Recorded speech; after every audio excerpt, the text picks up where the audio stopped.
Okay, I make that 6:30.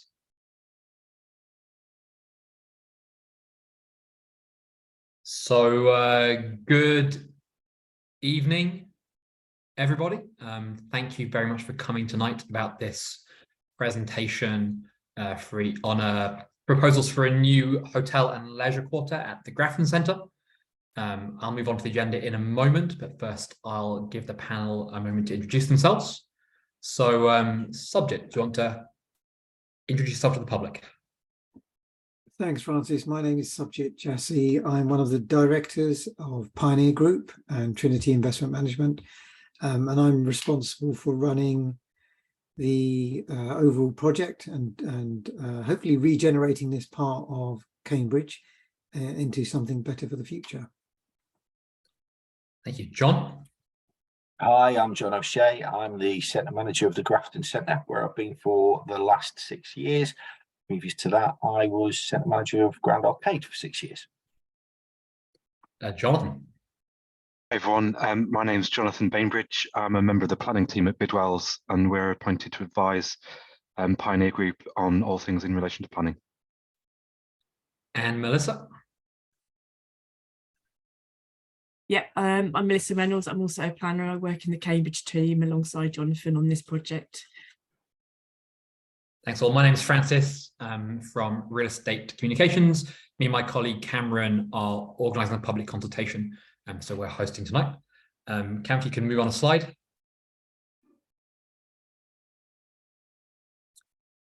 This is our agenda for the evening. This presentation is focused on the hotel and leisure quarter on East Road.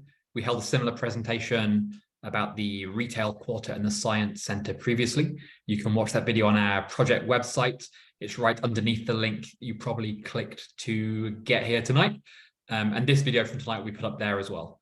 And after we've run through our presentation, we will do a Q&A session. So if you have any questions, please click. You should have a button at the bottom of your screen which says Q&A, and you can type questions into the chat. We've had quite a few people already submit questions, so I'll probably be combining them into themes. So even if you don't get your question read out word for word, we're going to try and address all the issues about the hotel and leisure quarter that do come up. So thank you, Cameron. Do you want to move on? John, do you want to kick off? Will do. Thank you, Francis. Two factors have affected retail and retail property in recent years, and those two factors are online retailing and COVID. One of the effects of both of those issues is that retailers are looking at their property portfolios quite extensively, and some retailers are going as far as to reduce their property portfolio by as much as 40%. And that's happening across the UK. We can see that locally, not just at the Grafton Centre, but also in Grand Arcade and Lion Yard. So if you take a look at Grand Arcade, they now propose to make part of their first floor a cinema due to the lack of retail demand.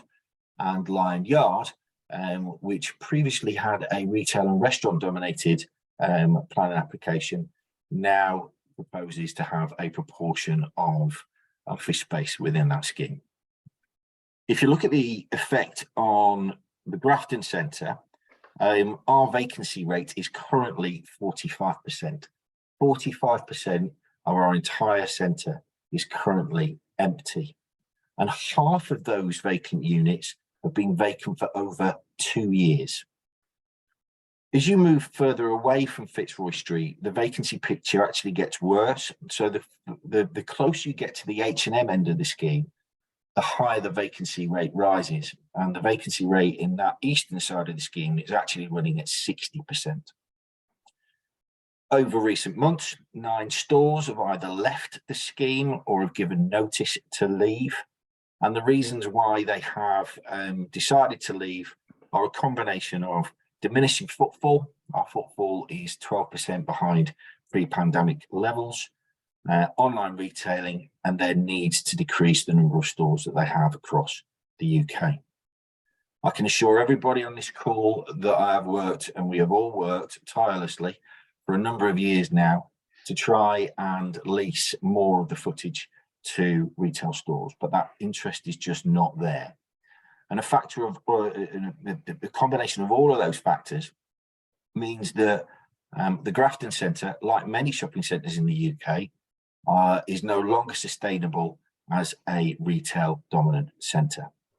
The centre has to be mixed use going forward, and it has to be mixed use in order to create jobs for the local area and to support the local businesses around us. Thank you, Cameron. So subject, I think you're going to talk through sort of the wider context of the plans for the Grafton Centre. Yeah. Thank you, Francis. Thank you, John. So this is a picture of the Grafton Centre as a site altogether, and the lilac pink images on the left of the picture shows the amount of retail of the Grafton Centre that we're keeping. So the boot store, Decathlon, the corner unit where Next is, all of that stays. Although when you get through to the other side, we're now looking to create a new public square that we've mentioned before. And you can see that on the diagram, cutting through from Christchurch Street down through to Burley Street. And then you can see a kind of a mint green colour. And all of that space is the area that we're proposing to change to science space. You'll note that the peach colour for the cinema is still there. So we're not planning to move the cinema. And then to the south of that, we've got some other units labelled in as retail and coloured lilac, but those are new restaurant units as well. And you can also see a kind of a light rusty coloured red unit, which is the hotel location. The ground floor of that hotel does include another restaurant unit that we can let. So that now creates this new leisure quarter for us and another new square, currently where the bus turning circle is. So generally, when I look at the bullet points on the left, we're retaining the good parts of the scheme, the part that is sustainable. On the western side, we're keeping the leisure component, being the cinema and the gym, and we're then boosting the area around the cinema and the gym with further leisure, being the hotel and some new restaurant units. The rest of the centre becomes space for science and offices. We do create these new public squares, and you can see all of the new trees that we're planting in around.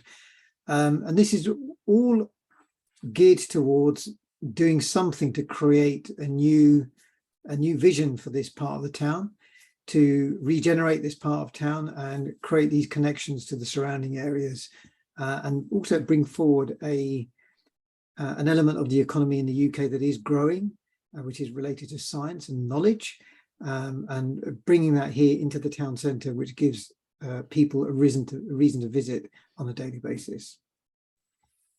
Thank you, Francis. Thanks, Cameron.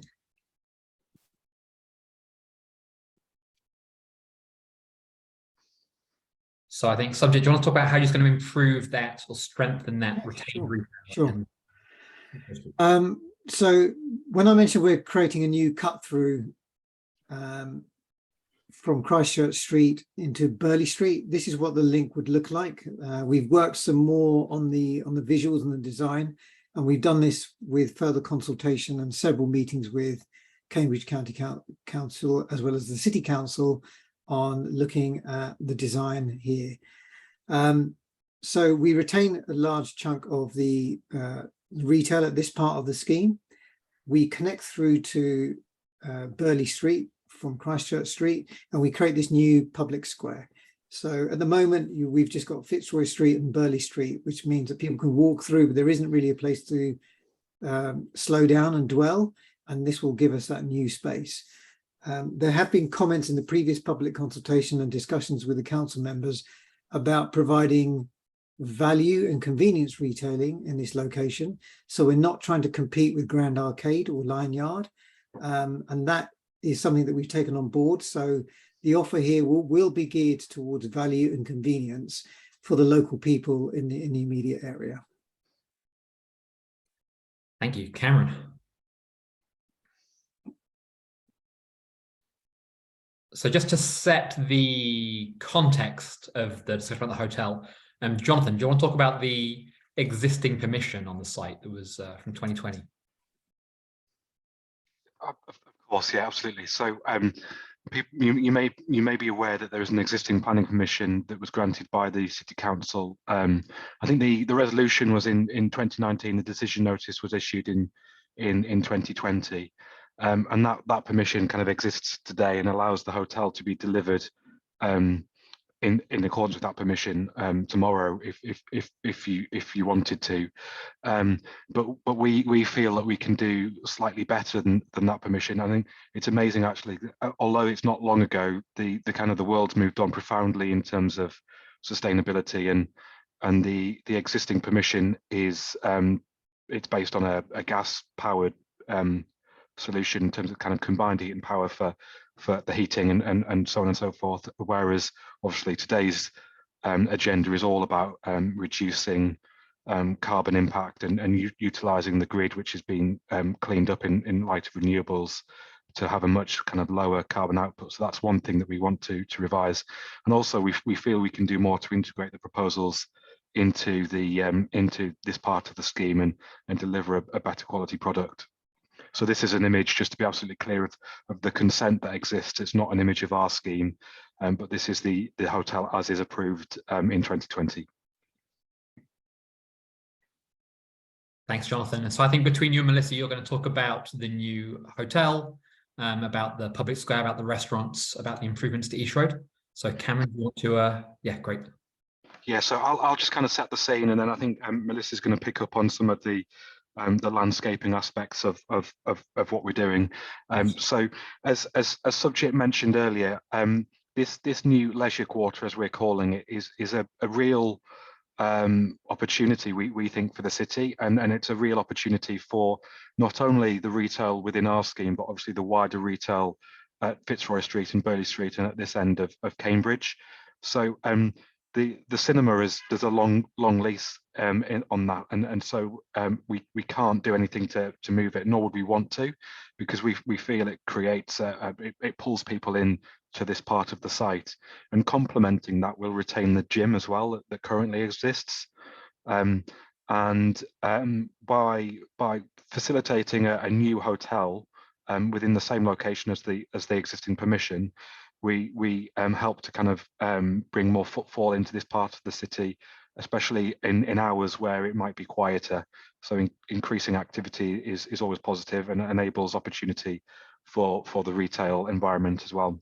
And then as part of that, there are whole scale improvements to the landscape, which we'll come on to in more detail in future slides, I think. Cameron, next slide, please. So just to touch on the comparison with the previous CGI of the hotel image, this is twisted slightly to the left so that you can see kind of the interaction with the cinema, which is on the left-hand side of the graphic that you currently see. So the Premier Inn would have 120 hotel rooms within it. It would be the same height and mass, so 8 stories as the existing planning permission. But as I was saying earlier, it would have a much better environmental performance.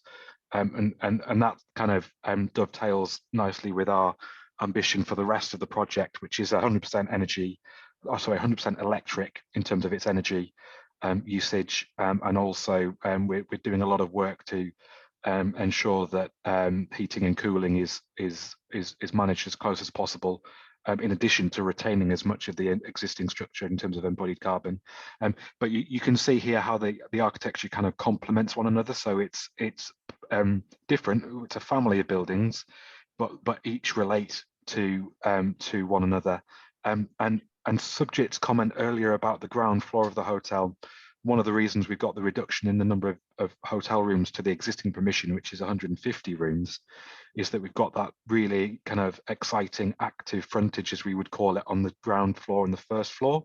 So where you can kind of see into the building, you've got F&B, that restaurant usage, food and beverage uses, as we like to call it in planning jargon, occupying those spaces to increase kind of the visibility of activity within that building. And that creates opportunity for spill out into the public space, which I think brings us on to the next slide, please, Cameron. I think Melissa, you can talk to this one, please. Yeah, sure. So We all know East Road at the moment, it's not especially nice, very hard environment with the bus turning area. This is going to be replaced by a much more attractive, we think, area, which will provide an area for just, hanging out and green space. There's going to be quite a lot of landscape in this area, and wild planting. Some of the planting along East Road will be what is termed rain gardens, which doesn't sound very nice, but actually is a way of capturing water. So it's part of the sustainability programme for the proposals to save water and store it on site.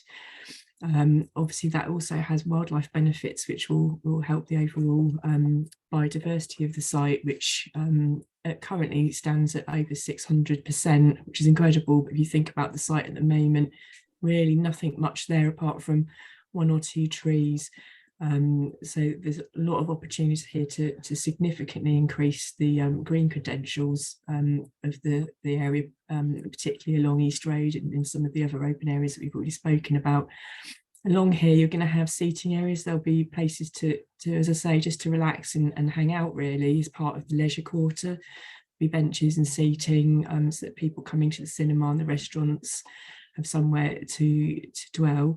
And with the much nicer enhanced entrance to the cinema and the hotel that we've already looked at, Jonathan's just explained in a little bit of detail, that will really make this a good place to come. At the moment, the entrance to the cinemas kind of tucked away, actually, and very hidden, and actually quite inhospitable, especially in the evenings where this is quite a dark, unsurveyed, if I can use that word, area. So this will really bring a lot more activity into the area in the evenings and really bring it to life. Quite an exciting part of the proposals, we think, so we hope you like it. That's next slide, Cameron. So this is along the East Road frontage. So this is effectively what you'll see from the street.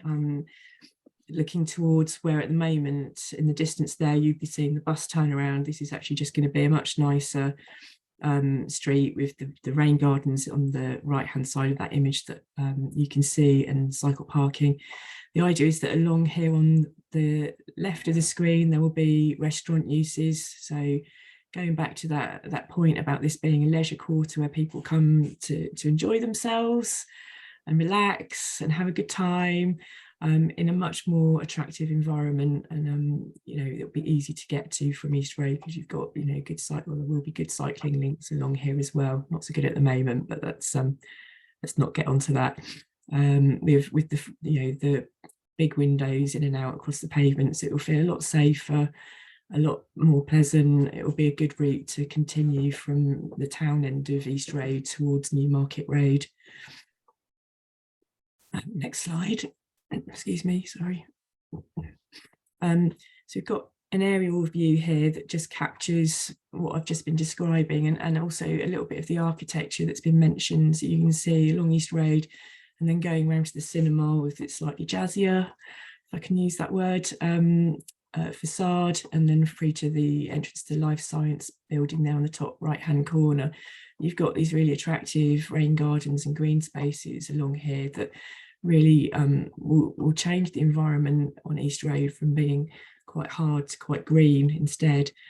And yeah, as I say, the cycle parking, cycle routes that you can see there being the red routes on that image that you can see. And also on this one, you can just see on the top, we've mentioned about the 600% increase in biodiversity. Part of that is through the green roofs that we'll be able to implement on the project as well, which you just get a glimpse of there. Next slide, please. Yes, so this is a public consultation. We're really interested to hear your views. There are a number of ways you can contact us. I'd recommend these are all on our website on Grafton Centre consultation.co.uk. So please, if you have any thoughts, any opinions, you can get in touch that way, or in the Q&A of this call right now. So I think, shall we move on to question time? Yeah. Good. So let's, as I said up top, we will combine these questions into themes. I think we're going to start. We've had a few questions in about the general scheme. So we'll sort of take this over the overview questions first before zooming in on the East Road Leisure Quarter part. Subject, why do we think that this site within the city is the right place for science space instead of being on the edge of town? Yeah, it's a good question. There have been a few comments about whether this should be edge of town or whether it should be in the city centre. There's a lot of demand for science businesses and knowledge businesses to be in the city centre, and they principally want to be able to share the same amenities that other businesses do in a city centre instead of being stuck out of town or at the edge of town. And it's one of the growing sectors of the economy UK wide, and even compared to pre-COVID and now, there's been a continuous growth for the science sector, and it's something that the UK government is also keen on promoting. Being able to bring a lot of people into this location on a daily basis for their work means that there are a lot of other support services needed, because they'll all want to grow and get lunch.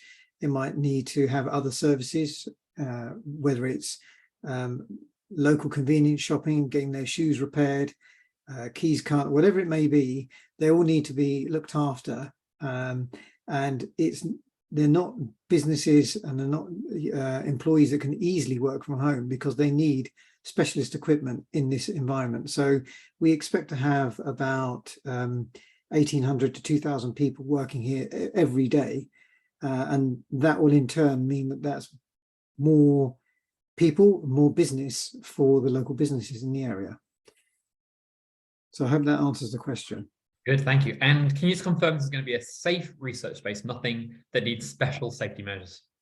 Yeah, absolutely. We are very keen that this is a safe use in the building. It's low-level science, so it's no more dangerous than the school lab, for if people want to picture that. There aren't going to be any people in hazardous material suits, no dangerous or radioactive materials, and definitely no animal testing. Good, thank you. Sort of slightly moving on from that issue, we've had some email comments about antisocial behaviour around the site. How will the scheme help address that behaviour that's been reported on surrounding streets? Melissa, do you have views on that? Oh, yeah, I've got a couple of comments on it, and Melissa, feel free to chip in.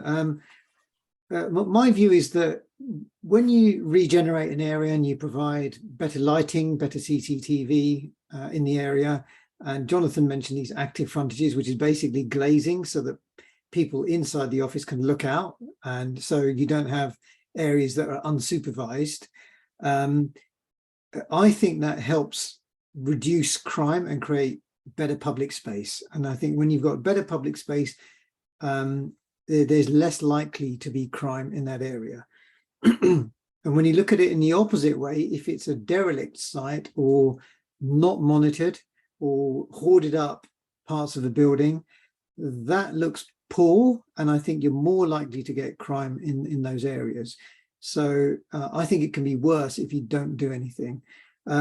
We can't solve everything though, so we can't solve all of the crime problems just by working on this development and the immediate surrounding area, and that's for the council and that's for the local police. But we can contribute to that, and we can help in our limited way around the site. I don't know if you've got anything else to add, Melissa, on that.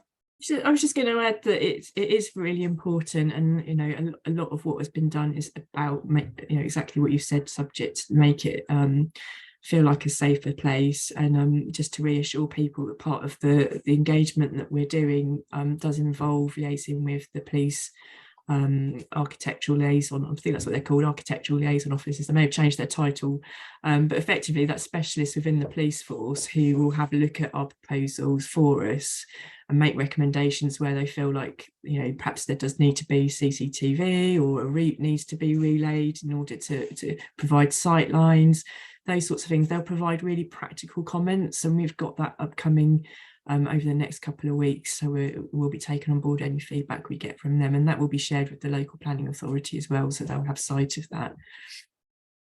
Yeah, it's called safety by design. So we're meant to, it's a requirement to build in an element of safety into the design from the very beginning. Good, thank you both. I think we have some residents of Christchurch Street in the chat. So we don't have any visuals of that side of the centre tonight. Jonathan, Melissa, do you want to just describe maybe the change to the public realm and the facades of the building on that other side of the centre? Would you like me to jump in on that? Yeah, you jump in on that one. Yeah, of course. So I think one of the issues that we kind of see, and we appreciate your kind of views on this as members of the public living in this area, but one of the issues we see with the centre is the very kind of back of house nature of the northern edge, and we're doing a lot of work to try and improve that, both in terms of reskinning the building, so putting a new facade on the building, which will also have this the active frontage that we're talking about. So there will be greater glazing, there will be more lighting, and we're also investing significantly into the public realm in this part of the site to improve connectivity east-west and to make the route a little bit more actively used. We're working to kind of minimise pinch points and to increase the general quality of that public realm. So we feel that will bring benefit to that part of the site. We're working very hard on Fitzroy Lane to improve the access into the west car park, which is outside of our application boundary, but nevertheless it still remains an important part of the scheme as a whole. And so we're trying to improve Fitzroy Lane by putting a new footpath in to connect to Maids Causeway, which we hope will help improve and minimise the kind of the routes through other parts of the kind of the north-south connections in that area. And as part of the planning application as well, we'll have to set out a very detailed justification in terms of what the impact of our scheme will be on the adjacent residential uses, which we understand are sensitive, and we need to respect you as our closest neighbours. So there'll be quite a lot of work put in into that, and obviously you'll have sight of those documents, as everyone will, through the kind of the statutory consultation when an application is submitted. But please do kind of send your comments in if you've got particular concerns, and we obviously we want to be we're a long-standing member of the community. We want to deliver the scheme, and we want to try and help make sure that any impacts on you, both during construction and operationally, are managed as close as possible. Thanks, Jonathan. I think that's really helpful. We mentioned, let's move on to the retail for a second. We use the phrase value and convenience retail. You just want to explain what we meant by that? Yeah, of course. So I'll start, and then maybe John would like to jump in. So what we're trying to get across is that this isn't a scheme about bringing in high-end boutique stores. It's about consolidating the kind of the existing retail space, and doing something with those spaces that are vacant, as John kind of set out at the start of the presentation. But we recognise that the retail offer at this part of the town is about local convenient shopping. We're not a Grand Arcade. We don't want to become a Grand Arcade, and it's about kind of delivering the right type of space that's resilient to kind of economic changes and the kind of the changing in the retail environment, but also not taking away a very valued and an important asset to the local community. Yeah, I think you summed it up well there, Jonathan. For me, it's about two things. We know that we have a very local, very loyal customer who will come and shop with us far more regularly than the customers do at Grand Arcade, and I know that from personal experience. So it's about providing convenient stores that are going to be visited regularly. We're also very conscious that we have a slightly different group of customers in comparison to Grand Arcade, and therefore we want to ensure that what we're providing is good value retail in that space. I'd also add that we're also very interested in good quality independents being located here as well. So if we have a choice of a national chain versus a really good quality independent, I think we'd opt for the good quality independent wherever possible. Obviously, they're subject to sort of commercial terms as well, but that's generally going to be our approach for the future. Good, thank you. I think there's one more question before we move on to the specific hotel and leisure quarter area, and that is, I think, for John. Are we retaining the children's STEM centres currently in Grafton? I'm very talk how popular that is and what the plans are. Sure. We're really proud of working with Cambridge Science Centre. I have to say, their 0 to 5 units, one of the most popular stores we have on site at the moment. Proving fantastically popular, really positive. And yes, we are working with Cambridge Science Centre in order to hopefully give them a permanent home as part of this scheme. Great, thank you, John. Okay, moving on to hotel questions. I don't know whether this is something we can answer, as it might go beyond planning and more into Premier Inn's sort of commercial operations, but is this a replacement for the Newmarket Road Premier Inn, or is it in addition? As I understand it, it's in addition. Good, thanks. And why do Premier Inn think that there's demand for a hotel in this location? You have some. Yeah, I'll take that one. Yeah. So I think there are two things to say. The first thing just to say is that Premier Inn do a huge amount of work in terms of identifying where they want to be, and they've identified this as a location of interest to them, and they're, as I say, there's an existing planning permission, and they're really keen to see a hotel come forward on the site, because they see there to be a kind of a business opportunity for themselves, and ultimately they're a business, and they wouldn't move to an area if they didn't feel that there was demand for what they're selling, their bedrooms.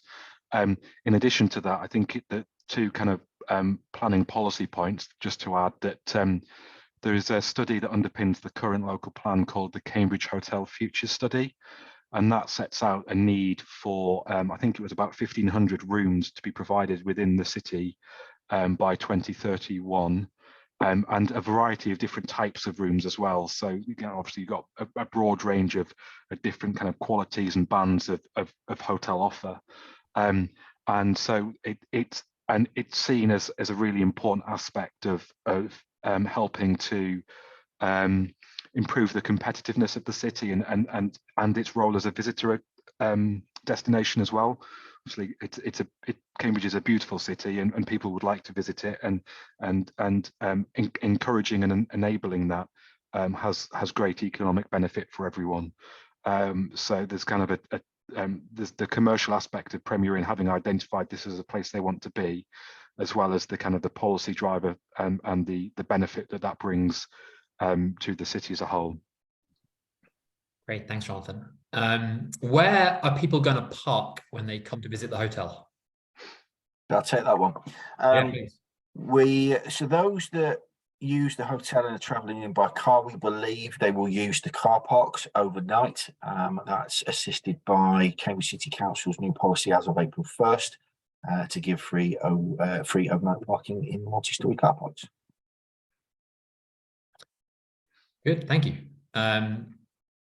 And we can confirm that there will be enough parking for people at the hotel and people who are visiting the retail. Yeah, no, absolutely. We currently, we currently have over 1,100, I think it's 1,153 spaces across the Grafton East and Grafton West car park. The proposals include a reduction in the car parking capacity in Grafton East, 386 car parking spaces. However, we have been working with travel consultants for quite some time now, who have looked at car park usage by hour, by day, over a number of years. And that work proves that there will be a sufficient level of capacity in the car parks. Great, thanks, John. In terms of the architecture, we had a question about the height. We've had a couple of questions about the height. We've had people saying that could this be taller to better use the site, and people saying why is it this tall? So John, you want to explain how we've come to the conclusion this is the right height for the building? Of course, yeah. I mean, it's really interesting, as I think some of the commenters are alluding to. You do have to make the best use you possibly can of your kind of city centre brownfield sites, and generally density is supported as a result of them being in sustainable locations and being accessible by public transport and a greater number of people. But we also recognise that we are in a city that has a very strong heritage, and we're not far from the kind of the historic core of Cambridge. And so there is a need to balance the townscape impact, the kind of the impact of views of the scheme, with that kind of aspiration to kind of make the most out of every piece of land that is available. So we've gone through quite a careful exercise of working with the city council officers and their specialist townscape officers to define where key views may be taken from. So, for example, you've got Parker's Piece, for example. You've got Midsummer Common. Castle Mound. Castle Mound, thank you, subject. And you can see that the name escaped me there for a moment. Apologies. But these places are identified as being important heritage assets in their own right, but they also have views that are of significance and kind of represent the character of the city. So we have to understand the impact that we have on those views, and there'll be a very comprehensive townscape analysis with the planning application that sets out what the change will be, and then we have to balance that change with other considerations, and that's all part of a planner's job ultimately, because you have to balance different and competing interests. Yeah, we feel that we're getting the right balance between maximising the opportunity and developing and creating the best benefit we can out of the floor space, but then also maintaining the character of the city's skyline in particular. Great, thanks, Jonathan. That's informative. I think Melissa, you already touched on this, but do you just want to talk again about how much green planting is going to be included and what the biodiversity improvements that will bring? This is a question that came in by email. Sure. So obviously the site, we're proposing to redevelop the site, but largely that is repurposing the existing centre. So really the landscape, I'm not a landscape designer, but the landscape approach has been to take the opportunities where they are. So that includes the street trees and the green spaces that we've already talked quite a bit about today. There are opportunities along the northern route, which we've touched upon when we were talking about the questions about Christchurch Street. So there will be some opportunities along there to plant trees. And then within the square that was talked about, the new square, actually sort of integral to the Grafton Centre, which will have the shops round. There'll be opportunities for planting there. And then I think I did mention before when we were looking at these roads, opportunities to actually green the roofs. It's quite a common approach these days, but it's a really great way of actually utilising what would otherwise just be dead space. So there'll be quite extensive green roofs on the building that work around, the requirements for plant, for the life sciences, etc. But I think that summarises it. In terms what was the statistic you had for the biodiversity? Oh, sorry, yeah. So at the moment it's looking, because there's basically nothing there in terms of biodiversity. So it's over 600% increase in biodiversity net gain, which is a metric that DEFRA has introduced for assessing all new developments. So it's used nationally. It's not something we've come up with. It's an approach that's consistent nationally, and you go through and basically assess it, and yeah, 600% increase. So I mean, that's 600% on basically nothing, but it's still very good.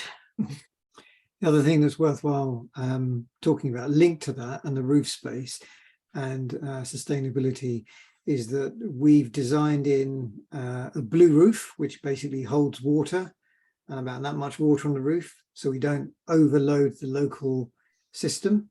And then we've got the green roof on top of that, so we've got two two systems sitting on top of each other effectively across the roof. And there's also an element of grey water harvesting, so that's using rainwater within the building for flushing, etc. Good, thank you. I think we've probably got two more questions, unless any more come in. I guess related to that one, what other measures are we taking to make sure that the buildings will be low carbon? Shall I start that off? Yeah, go on. Yeah, I was going to talk about the Cundall's, Yeah. Cambridge framework, but Yeah. you go. Well, okay. So I mean, the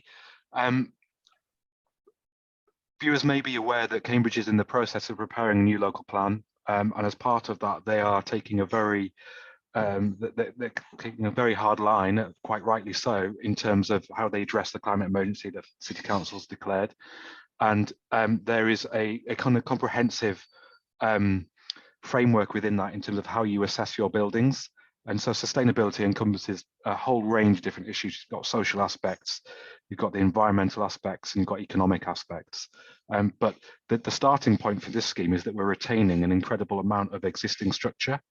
And so the embodied carbon within that structure is kind of retained and reused rather than being demolished, crushed, and kind of and then going back into a cycle and being released ultimately. So that's always the starting point, and that's something that you have to address everywhere now as a kind of why you're not retaining the building. With us, we are. There are some elements of demolition, and we'll set out why those elements are being demolished and what benefit that brings in terms of flexibility of space and the opportunity in terms of retail links, etc. that creates. So that's the first point. And the second point that I kind of touched on earlier is that the buildings will be all electric, and electricity is the lowest carbon form of energy at the moment. And on certain days, if you're drawing energy from the grid, it's entirely from renewables, which is amazing. And that's kind of changed pretty rapidly. And we hope that obviously with kind of wider investment into the grid, that will become more commonplace. In addition to drawing kind of renewable energy, we also have to generate renewable energy within the scheme itself. So we've got solar panels throughout, and we're working hard to make sure those interact appropriately with the green and the blue roof. There are systems now where you can have all three together, and then in certain areas, because of structural loading, so where we're retaining structure, we have to be more careful because the structure is already there, so we can't design in the loading for water, planting and solar panels, but we're doing what we can on that front. I think the third thing before I let subject jump in is just we're also providing air source heat pumps throughout the project, and those are designed into the building so that they have as minimal an impact in terms of any additional height and also in terms of noise on the surrounding area, and we have to mitigate to make sure that we're not worsening kind of the noise impact as a result of that. Those subject, is there anything you wanted to kind of add? Yeah, just to say that when people have developed around the UK, they've had a certain level of sustainability credentials, and I refer to them as badges, building badges, to say they've got a particular rating for a particular building. And that covers how you go about developing the building.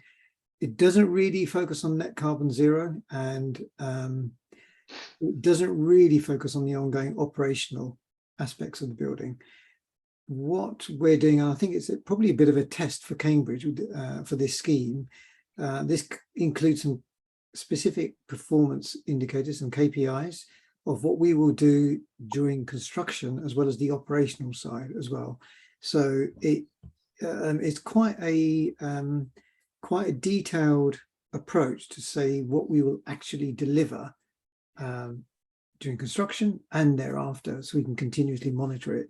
And that's more detailed than most local authorities are doing around the country. Yeah, Cambridge is definitely an exemplar in terms of pushing developers to do that.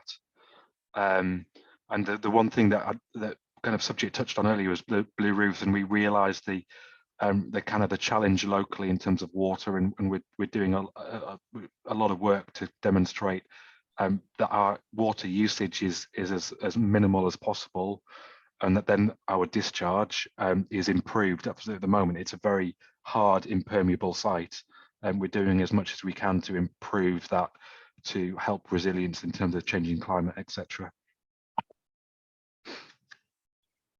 Great, thank you. And I think this looks like our last question, probably for Jonathan and Melissa. How will we assess the traffic impact when we put in the planning application? Melissa, do you want to take that? Yeah, can I? Everyone likes to talk about cars in Cambridge. Yeah, so we're actually Mott McDonald's, the transport consultants for this project. They are based in Cambridge and do a lot of work here. They've actually been working with Cambridgeshire County Council, which is the local highways authority, to agree a scope for a transport assessment that will be submitted with the planning application. And that looks at where the trip generation is coming from. We're not anticipating that there's going to be a traffic worsening from this, because we're encouraging people to travel by sustainable modes of travel. We want people to be coming here by bus and cycle and walking, and that's where our focus is. John mentioned earlier, actually, overall, we're reducing car parking. We want people to come here by sustainable modes and not driving, and that's part of the whole strategy. I can't really say much more at the moment because I'm not a transport planner, but just to reassure people that is something that's being carefully looked at, and we're comfortable at the moment that the County Council's happy with the approach that is being taken, and we're not envisaging there to be any issues locally in the network. I just add one of the early questions to, I think it was to Subject, was why is this scheme different to a science park, for example, or an out of town development, and kind of expanding on Melissa's point there, is kind of being in a highly sustainable, accessible location. We're not too far from the train station, obviously it's well served by buses, and obviously within one of the cycling centres of Europe, if not the world, I think, in terms of popularity of using cycles, and also the anticipation that the kind of people that will be in this building will want to be like kind of living close and will not want to be driving by car. It's car-free development, so the public car park stays public car park. If a tenant wants to park in it, they pay as a member of the public, and we see kind of the whole point of being in the centre is kind of goes to the very heart of the principle of what we're trying to do, and the people that we're trying to attract, and the talent that we're trying to attract in terms of tenants as well. Great. Thank you all. Thanks to the panelists. Thanks to the members of the public for attending tonight. If you arrived late and want to go back and look at the presentation, this will be placed online on the website tomorrow. That's graftoncentre consultation.co.uk. But otherwise, thank you, everybody, and good night. Thank you. Thanks, everyone.